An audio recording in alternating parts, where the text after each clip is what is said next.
Halo, selamat malam semuanya. Selamat malam. Balik lagi di Finfokroom. Hari ini kita akan kedatangan tamu juga spesial banget ya. Ini ada Bro Bernard Wijaya dari CEO Sukor Sekuritas. Aduh, kebelet-belet. Oke, ini udah ada join Bro Bernardnya. Aku akan invite dulu untuk join ya.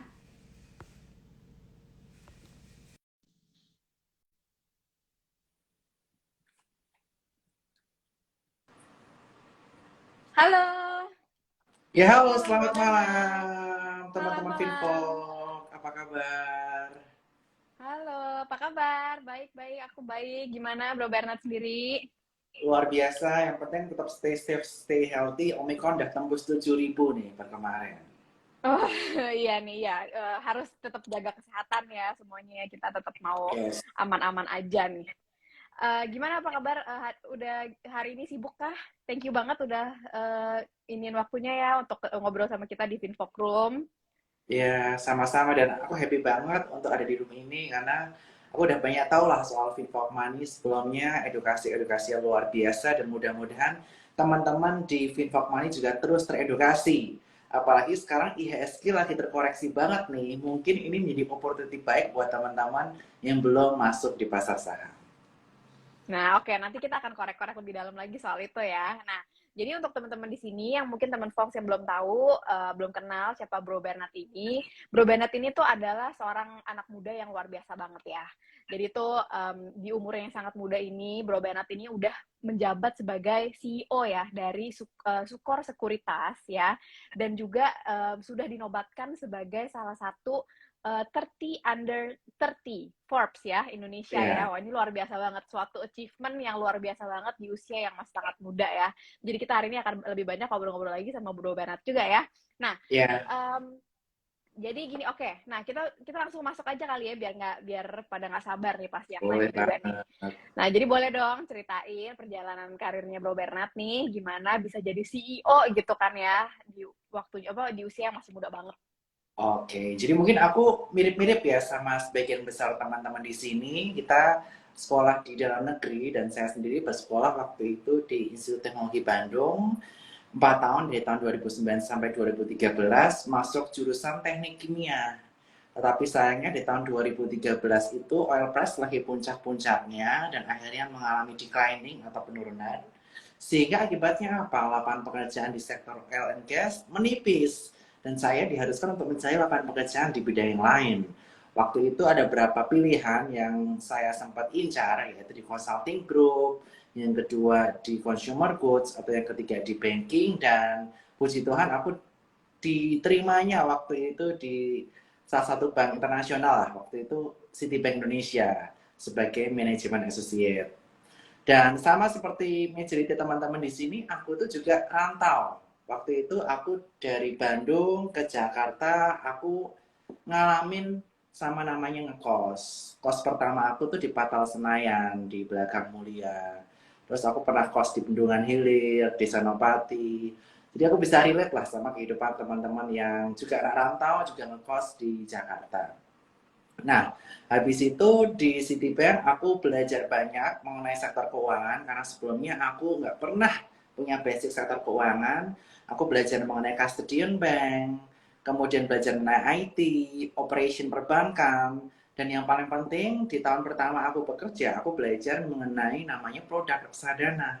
Karena aku bekerja di custodian bank, tiap harinya tugasnya ngitung NAV atau Net Asset Value atau NAB dari reksadana-reksadana yang mungkin teman-teman pegang. Waktu itu aku pegang Schroder dan lain sebagainya. Aku sering lihat kok kenaikannya tuh lebih tinggi dari deposito ya. Deposito kan mungkin cuma sekitar 4-5%. Tapi ini kok naiknya bisa kencang banget ya setahunnya. Aku udah baca prospektus-prospektus ya, baca fund fact sheet-nya. Akhirnya aku memberanikan diri untuk keluar dari zona nyaman saya. Yang sebelumnya hanya di tabungan atau di deposito, akhirnya aku masuk ke produk reksadana. Dan 3 tahun aku di banking industry, aku udah belajar banyak mengenai operation, teknologi, produk. Akhirnya aku memutuskan untuk ke dunia investasinya secara langsung supaya aku bisa terjun, bisa belajar lebih detail kenapa sih saham bisa naik turun. Apa sih yang kita lihat ketika kita beli saham? Kapan waktu yang tepat untuk entry dan exit? Nah, akhirnya tahun 2016 aku masuk di Sukor Sekuritas. Dan awal mulanya menjadi seorang project manager di mana saya diberikan tanggung jawab untuk mendevelop aplikasi on trading di Sukor Sekuritas. Aplikasi yang pertama yang saya develop bareng vendor sempat gagal. Akhirnya kita deal dengan vendor yang baru, kita development, sambungin sampai office system, dan puji Tuhan yang kedua kita bisa sukses dan akhirnya aplikasi ini bisa launching hingga saat ini. Kita benar-benar melakukan banyak edukasi hingga tahun 2018 saya naik menjadi Head of Business Development, fokus ke marketing, digital marketing, event marketing, kemudian fokus ke membuat grup Cuan Troopers waktu itu, tapi namanya belum Cuan Troopers. Kemudian 2019 naik menjadi VP Head of Retail and Business Development dan tahun 2020 kemarin menjadi Direktur Equity lalu langsung menjadi CEO dari Sukor Sekuritas. Jadi sebenarnya aku juga merangkak dari awal juga nih kayak teman-teman yang awal mulai ke Jakarta ngekos, harus bekerja banting tulang dan hingga akhirnya puji Tuhan dipercaya di posisi sekarang untuk mengedukasi teman-teman lebih banyak lagi dan juga untuk para followers Finfok Money. Wah, ini luar biasa banget nih ceritanya. Jadi perjalanannya Bro Bernard itu sebenarnya panjang banget ya, dan malah Ya, sebenarnya melenceng ya dari yang pertama kali belajar di kuliah gitu. Dari kimia tiba-tiba sekarang ke dunia finance gini ya, ke dunia investasi itu kan jomplang banget sebenarnya ya. Jadi udah dari yes, kuliahnya beda gitu, terus merintis sedikit-sedikit naik, terus pelan-pelan gitu ya, untuk sampai akhirnya bisa jadi CEO. Wah ini luar biasa banget nih. Nah, ya. tadi kan kita udah banyak cerita nih tentang Bro Bernard kan perjalanannya gimana gitu kan. Nah sekarang ini mungkin teman-teman Fox ini pengen tahu nih ya. Jadi boleh nggak gimana ceritain um, mindset apa sih atau pola pikir kayak gimana sih? Jadi untuk teman-teman Fox di sini yang mereka perlukan nih gitu untuk bisa menghindari kerugian gitu atau salah berinvestasi. Oke, jadi mungkin aku step back sedikit ya sebelum ke investasi. Paling penting buat teman-teman sebelum investasi, teman-teman harus tahu how to earn active income. Karena kita masih muda, saya percaya Finfok Money demografinya sebagian besar followersnya di bawah 35 tahun atau di bawah 25 tahun di Instagram. Nah, demografi usia segini itu, kita masih berada di usia produktif. Untuk meningkatkan earnings power kita melalui kenaikan pangkat di karir kita, ataupun multiple stream of income dari bisnis-bisnis kita, atau hasil-hasil desain kreatif kita. Nah, dengan kita memiliki earnings power, kita jadi bisa melakukan namanya apa? Melakukan budgeting dari apa yang kita dapatkan. Yang kita dapatkan, jangan semuanya langsung dihabisin untuk spending. Nah, ini kita banyak yang melihat nih, artis-artis yang dulunya hidupnya mewah, kemudian sekarang jualan apa, atau hidupnya rada sulit, karena mereka tidak memiliki habit financial planning yang baik. Jadi, earning power yang teman-teman miliki atau pendapatan ini harus dialokasikan. Itu pertama paling penting. Budgeting. Nah, setelah teman-teman bisa melakukan budgeting, awal mulanya jangan langsung untuk investasi. Pastikan teman-teman punya namanya dana darurat atau emergency fund. Jadi tiap bulan misalnya teman-teman gaji 5 juta misal. Jangan lupa misalnya 3 jutanya untuk hidup sehari-hari, 2 jutanya bisa ditabung tiap bulan dulu. Untuk namanya dana darurat.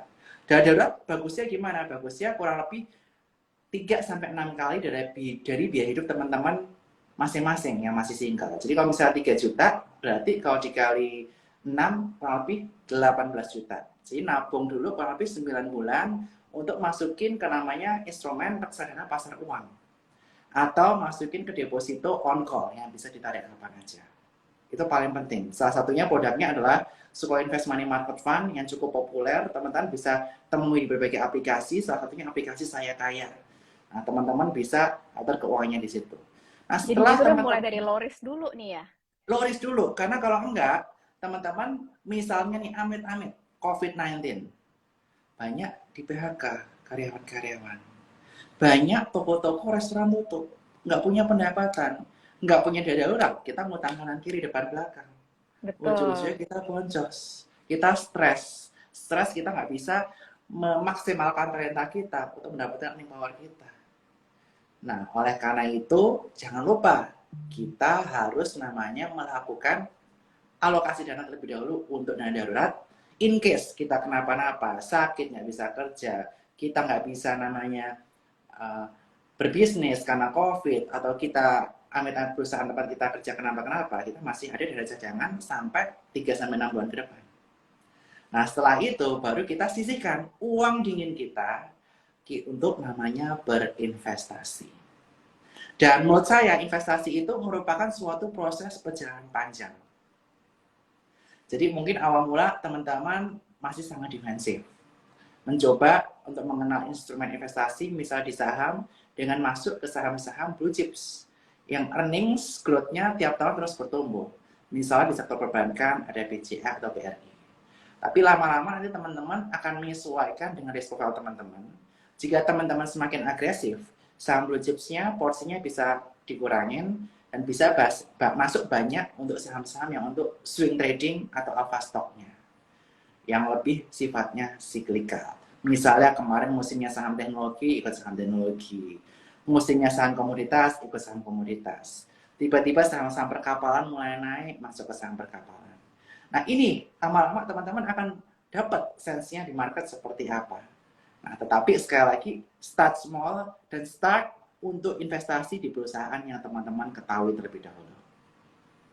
Oke, ini bagus banget nih ya, karena nih pasti banyak banget ya teman-teman di sini yang karena kan kita judulnya aja kan dari yang gaji UMR ya, jadi maksudnya Ya, yang ceritanya masih gajinya pas-pasan nih, atau masih yang UMR tapi kan masih of course pengen mikirin masa depan ya, berarti kan juga mau mikirin investasi gitu. Nah berarti kalau dari Bro Bernard tadi ini yang udah paling penting nomor satu adalah budgeting dulu gitu ya, udah itu nomor satu deh, ya kan budgeting dulu ya, ya kan. Jadi semua punya alokasinya. Dan yang paling penting kedua adalah harus punya dana darurat ya. Tadi 3 sampai yes, 6 bulan ya itu penting banget. Dan baru dari situ mulai ke investasi, mulai dulu dari yang low risk dulu nih ya kan, dari low ya, risk.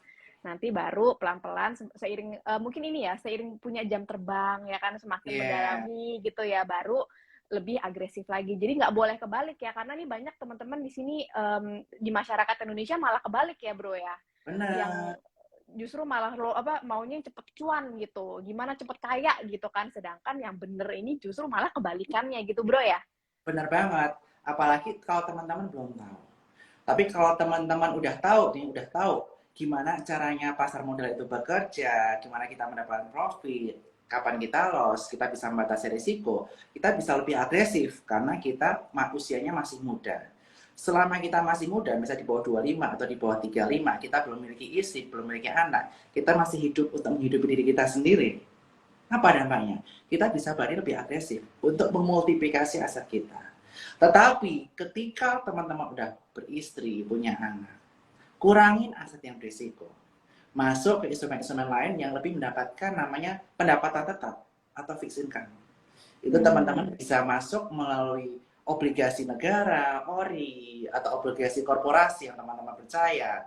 Dan juga ada juga namanya reksadana pendapatan tetap atau reksadana obligasi. Dan di sebuah sekuritas yang cukup favorit, AUM-nya sudah mencapai 4-5 triliun, yaitu ada reksadana Sukor Invest Stable Fund. Dan teman-teman bisa beli di aplikasi juga Saya Kaya. Seperti itu.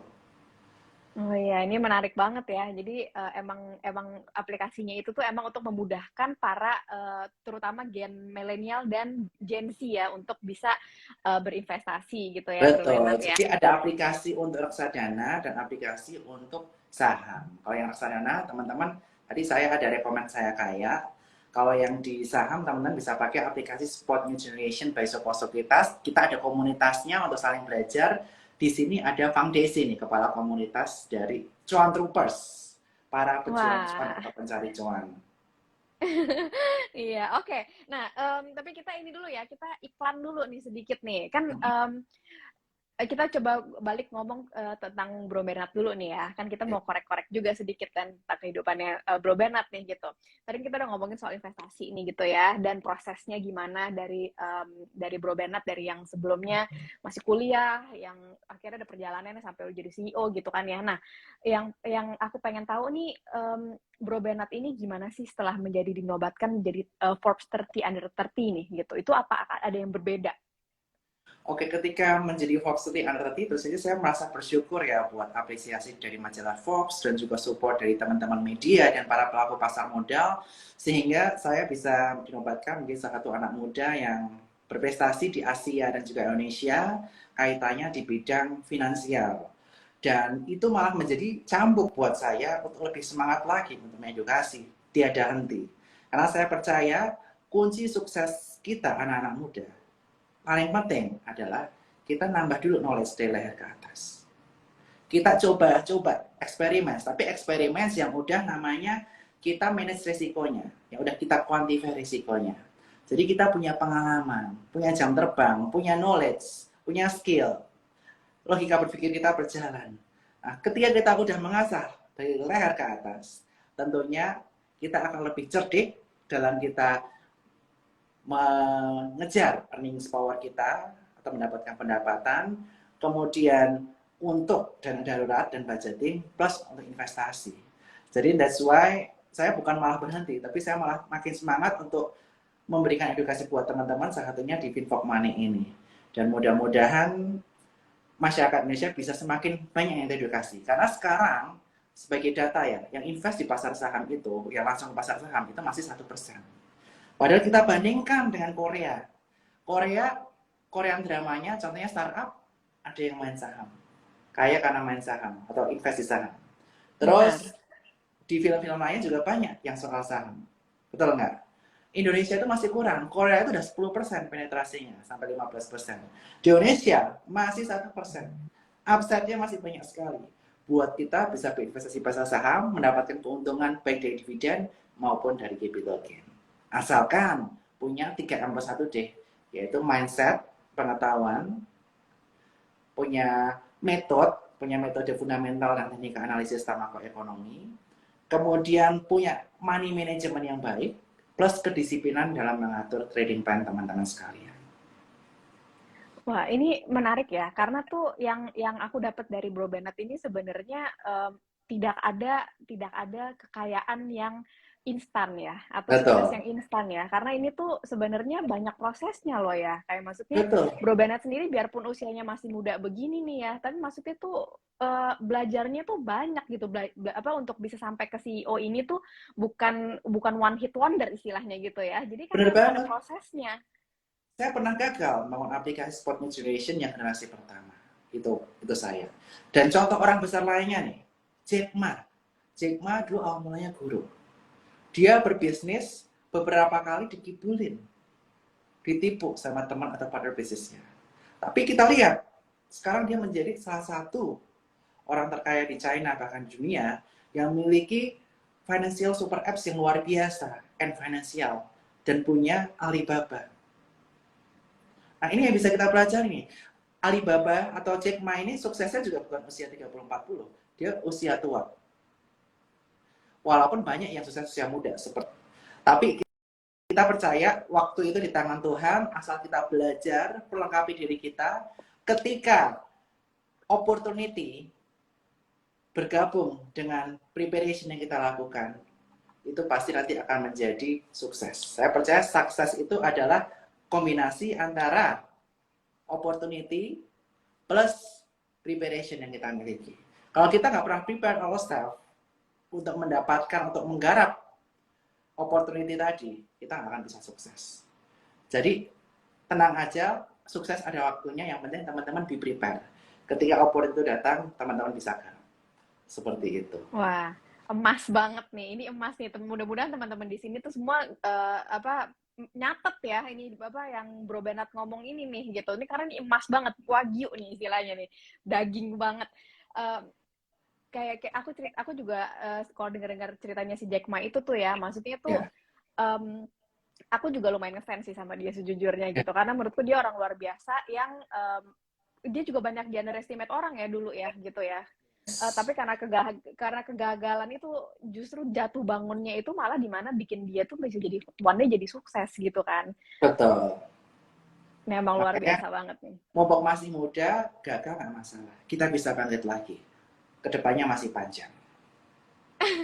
Iya. Oke, ini menarik banget ya.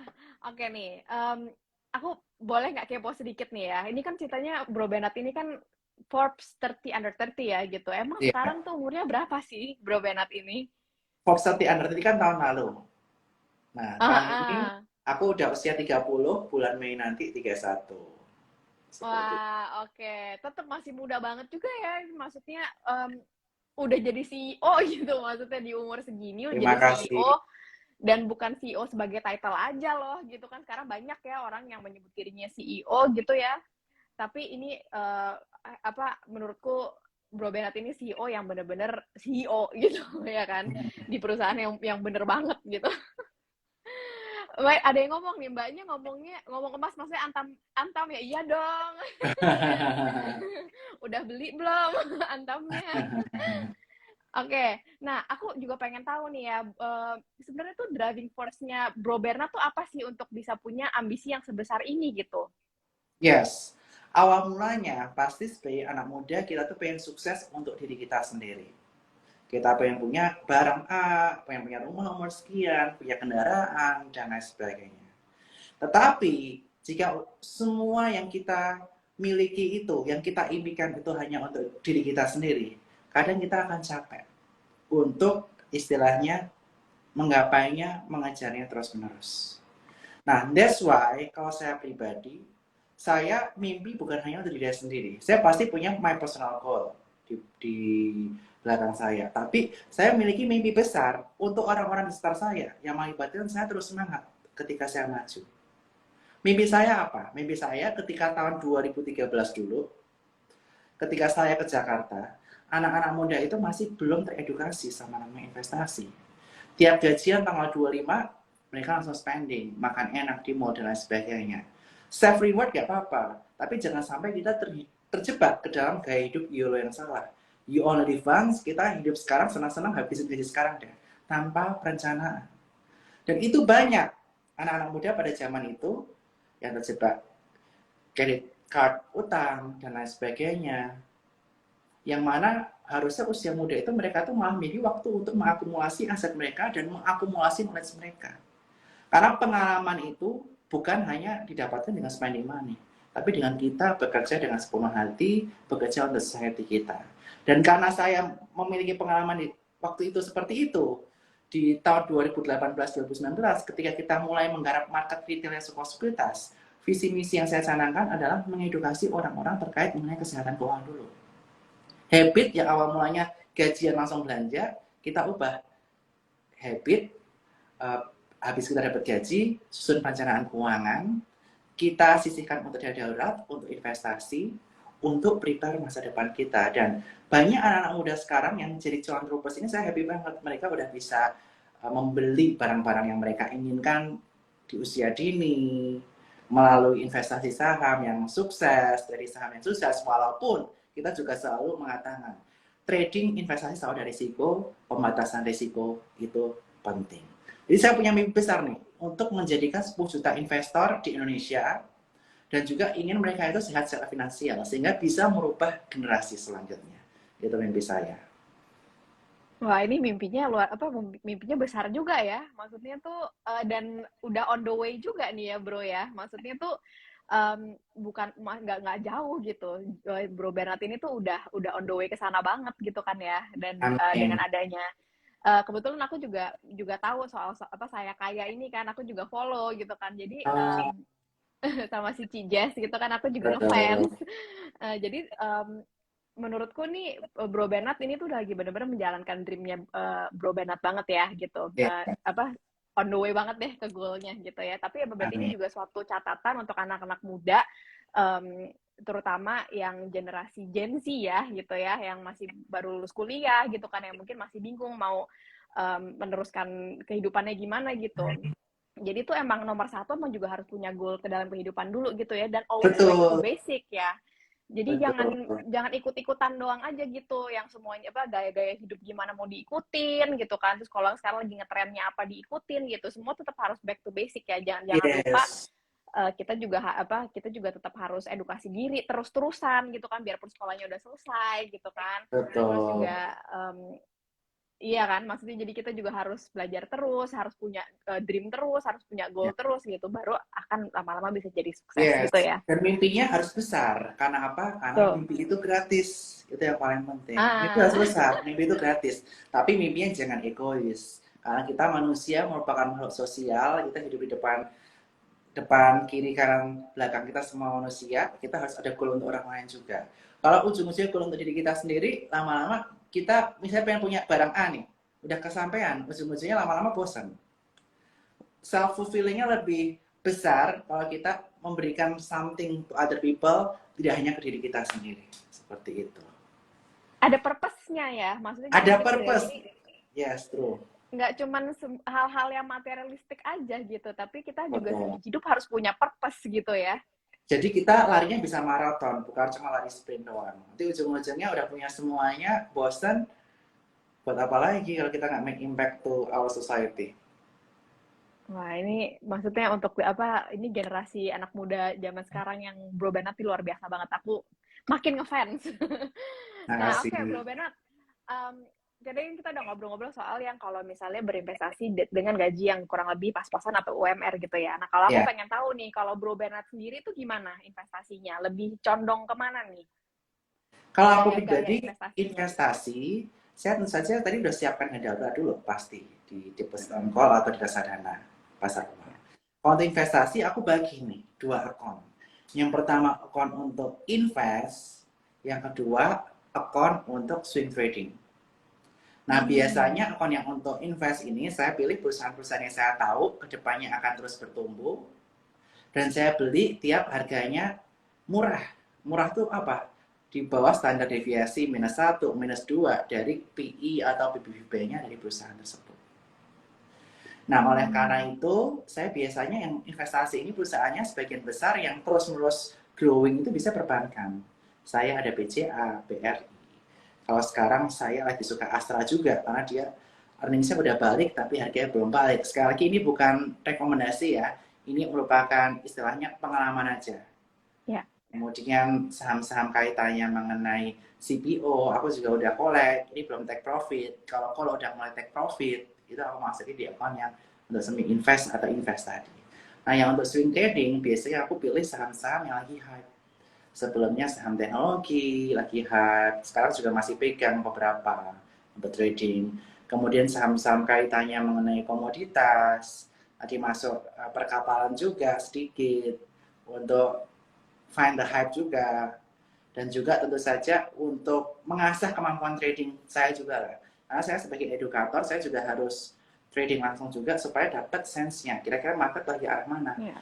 Kira-kira market ini lagi flow-nya kemana nih? Itu harus bisa baca supaya istilahnya teman-teman yang follow kita juga nggak bosen karena terus mendapatkan daging terus nih tiap live bareng aku, misalnya seperti itu. Oke. Nah, jadi kalau yang aku dapat ini, Bro Bernard ini, jadi diverse ya, portfolionya itu diverse, jadi nggak istilahnya nggak all in begitu. Ya kan itu juga salah satu notes yang emang harus teman-teman ingat juga nih di sini ya, Fox ya. Nggak boleh kayak gitu. Ya, Jadi itu kayak itu diverse gitu kan. Dan kalau yang aku dapat nih kayaknya Bro nih sabar ya. Apa cara ininya tuh sabar gitu, bukan yang menggebu-gebu ya. Nggak boleh begitu juga ya. iya Jadi kalau ngikutin hype boleh, tapi bukan yang apa kayak istilahnya kayak gambling gitu. oh Apa nggak boleh enggak, begitu ya? money management itu penting. Semakin teman-teman agresif, semakin teman-teman muda, bisa masih 20-an tahun awal, ya teman-teman bolehlah lebih banyak yang trading daripada yang invest. Untuk mempercepat multiplikasi aset teman-teman. Tapi semakin sadar umur, udah kepala tiga, wah kita mikir nih, bentar lagi ada ini, itu, bla bla bla. Mulai alokasinya dikurangin yang agresif. Masuk ke yang blue chips. Karena blue chips, namanya blue chips, perusahaannya misalnya earning atau bertumbuh ke depannya, ujung-ujungnya harga sahamnya tidak akan mengkhianati performance-nya. Itu yang saya percaya. Kenapa saya masih percaya akan investasi, apalagi perusahaan-perusahaan besar yang udah jelas track record-nya. Kalau perusahaan-perusahaan yang hype-hype itu, saya pasti ada pembatasan risiko. Kecuali perusahaan-perusahaannya saya nilai cukup murah dibandingkan dengan kompetitornya, divaluasi mahal, tapi performance-nya yang murah ini masih jauh lebih bagus, ya saya berani bet on that. Contohnya BBYB atau Bank Commerce. BBIB atau Bank Neocommerce kita lihat hari ini dia udah jebol beberapa support ya. Hari ini dia menguji support 1700, mantul di atas 1800. Bentar lagi akan menguji lagi 1850. Kalau kita bandingkan dengan kompetitornya, big banks yang udah jelas dengan ekosistem apa, Goto, yaitu Arto, secara price to book value jauh lebih murah. Secara jumlah user masih lebih banyak. That's why dengan consideration yang saya miliki, saya berani average down, kemarin udah take profit sedikit 2850, uang yang untuk take profit kemarin saya berani untuk masuk lagi average down di BBYP. Itu contohnya. Nah, oke. Nah, kalau aku boleh tahu nih, Bro Bernard sendiri itu berarti ini semuanya otodidak ya? Atau punya mentor nih? Saya sebenarnya belajar saham itu ada mentor. Mentor yang pertama kaitannya mengenai bagaimana melihat performance perusahaan, melihat track record good corporate governance. Itu saya dengan Ibu Lidrawati Wijoyo. Itu owner dari sebuah sekuritas. Kalau saya belajar kaitannya mengenai trading saham pertama kali di tahun 2017, saya belajar dengan Miss Ellen May. Mungkin Miss Ellen May juga pernah dikenal di Finfok Money, saya belajar banget dari beliau untuk classical technical analysis, membaca money flow, dan lain sebagainya. Itu saya belajar dari Miss Ellen May. Jangan lupa follow Miss Ellen juga tuh, saya ngefans banget sama kegigihan beliau tiap malam jam 8 terus melakukan edukasi. Luar biasa. Wah, itu jadi sekarang giliran Bro Bernard yang jadi berbagi ya, karena Iya, udah mulai ada jam terbangnya, jadi bisa berbagi juga ya. yes. Dan saya juga terberkati dengan Miss Ellen waktu itu. Kalau nggak karena Miss Ellen, saya nggak akan ngerti. Dan saya merasa apa yang saya dapat dari Miss Ellen, saya juga harus tularkan ke teman-teman sekalian. Karena saya diberkati, karena saya mendapatkan pengajaran dari Miss Ellen.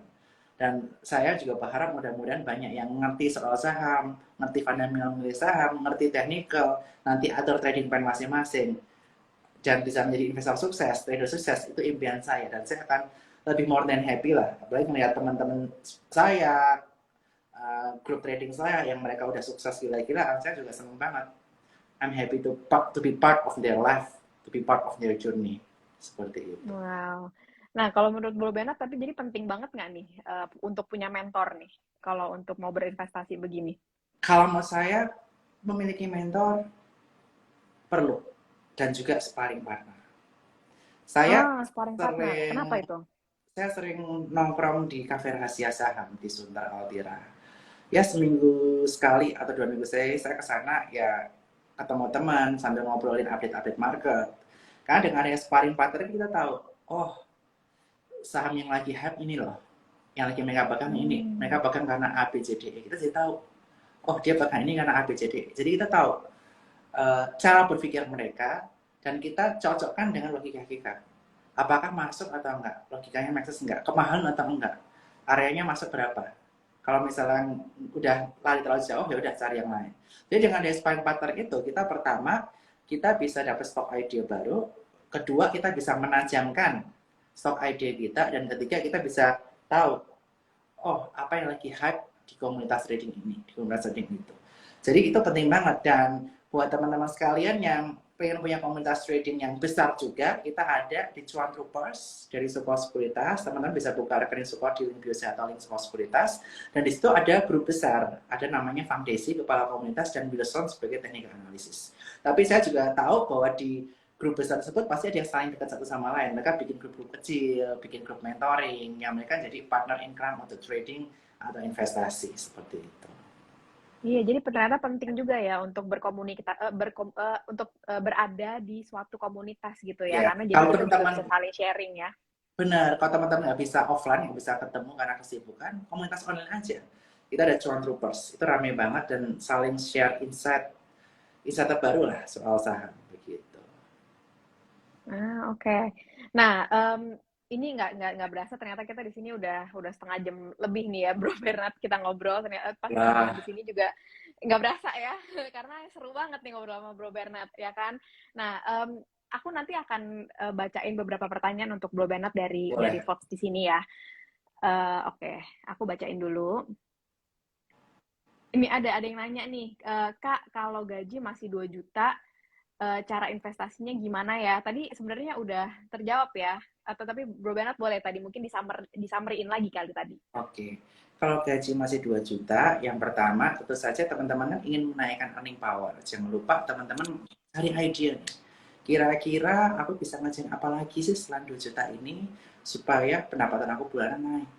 Karena ujung-ujungnya kalau modal yang kita taruh lebih besar, compounding amount yang akan kita hasilkan juga lebih besar. Itu yang perlu dicatat pertama. Nah, setelah teman-teman mendapatkan, atau misalnya teman-teman belum mendapatkan, baru ada 2 juta, ya teman-teman melakukan financial planning. Dan masuk ke instrumen yang jangan berbahaya dulu, seperti saham. Karena teman-teman ini masih fokusnya cari earning power loh, meningkatkan earning power loh. Belum punya earning power yang cukup, jangan trading dulu kamu takut. Nah, teman-teman invest dulu di reksadana pasar uang, habis udah cukup, nanti masuk ke reksadana saham.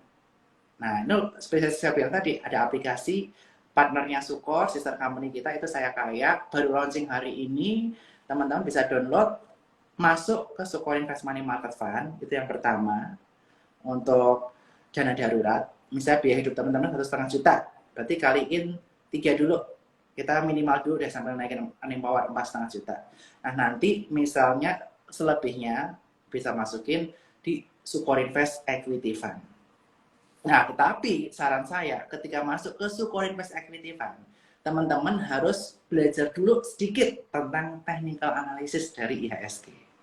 Sekarang IHSG lagi support kuat di berapa? Misalnya 6550, 6480, dan selanjutnya. Kita tiap masuk ke support kuat, kita boleh cicil beli, cicil masuk.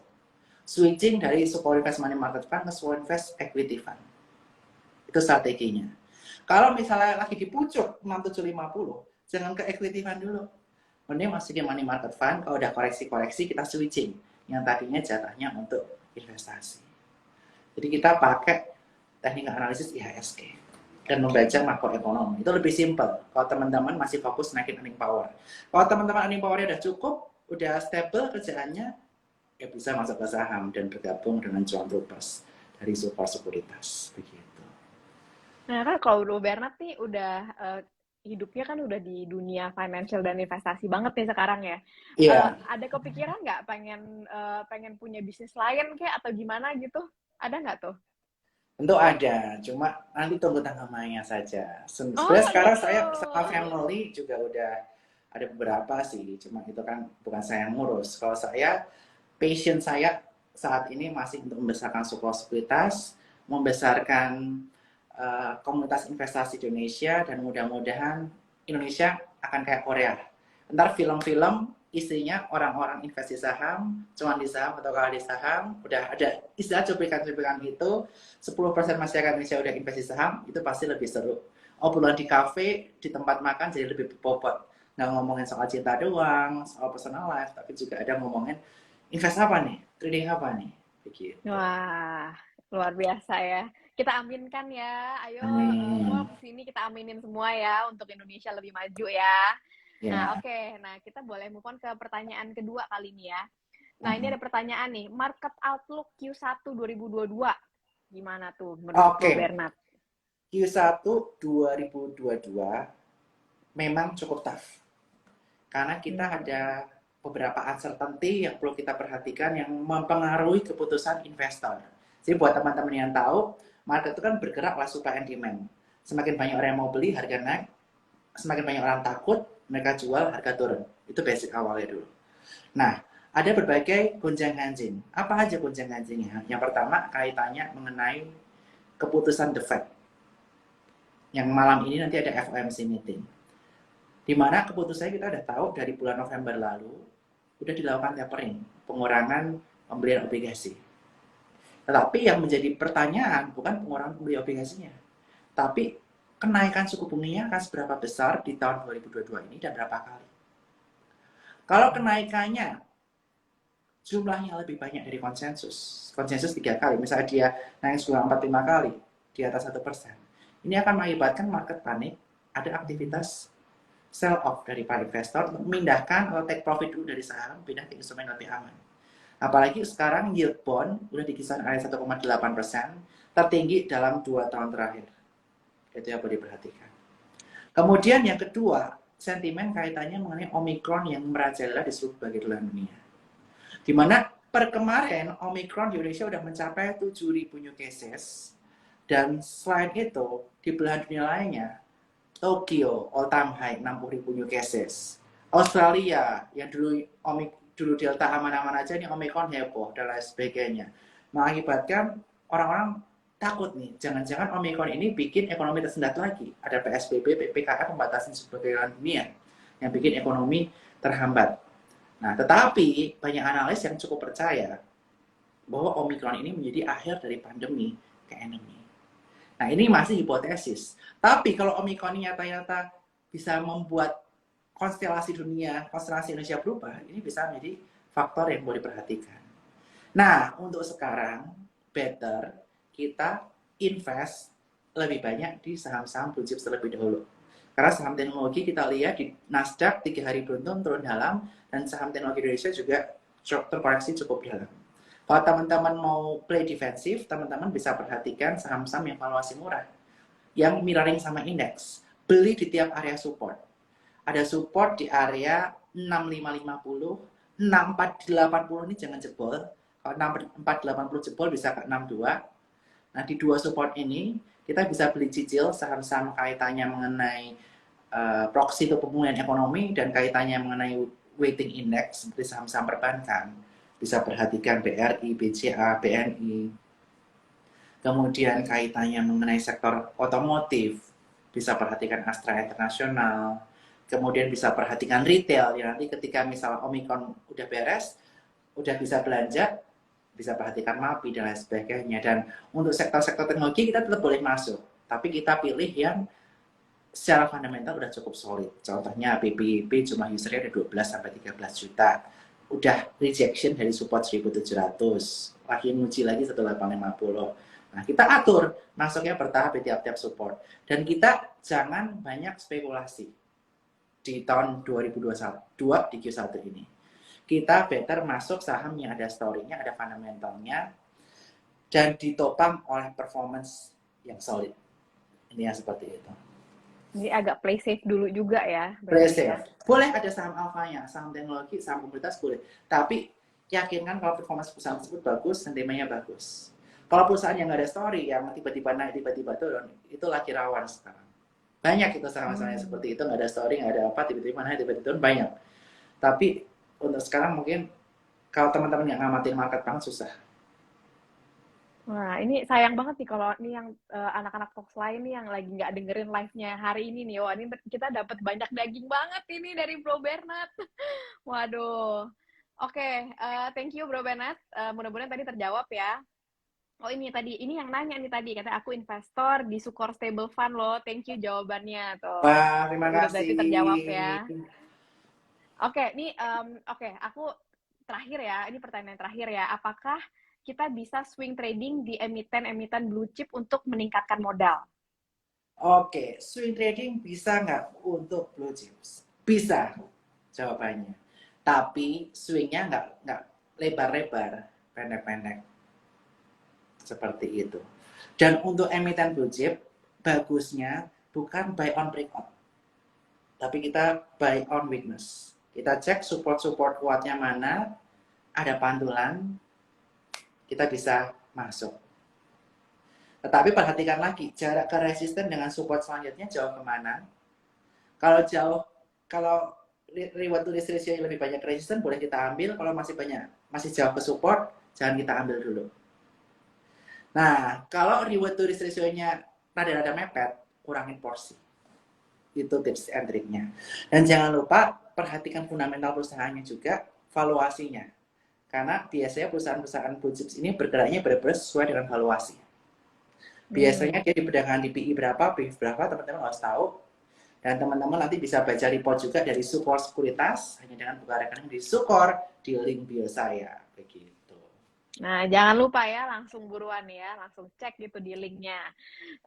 Oke. Nah, ini banyak geng Stable Fund nih. Halo geng Stable Fund, thank you ya. iya. Iya, ini mah rame banget nih tuh cuan troopersnya Bro Bernard juga, wah rame banget di sini. Cuman sayangnya kita kan nggak mungkin membuang waktunya Bro Bernard lama-lama kan, kasihan jawabin satu-satu ya kan. Nah, jadi tadi itu apa pertanyaan terakhir ya yang akan aku tanyain untuk ke Bro Bernard. Nah, tapi sebelum aku ngakhirin nih obrolan seru hari ini, aku mau tanya nih, ada one last tip nggak nih untuk teman-teman investor pemula ya. Jadi teman-teman yang ingin mulai memasuki dunia investasi atau yang masih takut justru nih berinvestasi. Oke, jadi begini, yang pertama, saat ini mumpung market lagi terkoreksi, lagi gonjang-ganjing, teman-teman jangan lupa beranikan diri untuk buka rekening dulu, sambil nanti belajar. Kalau teman-teman mau reksadana bisa di Saya Kaya, saham bisa di Suko Sekuritas, nanti bergabung dengan grup Cuan Troopers.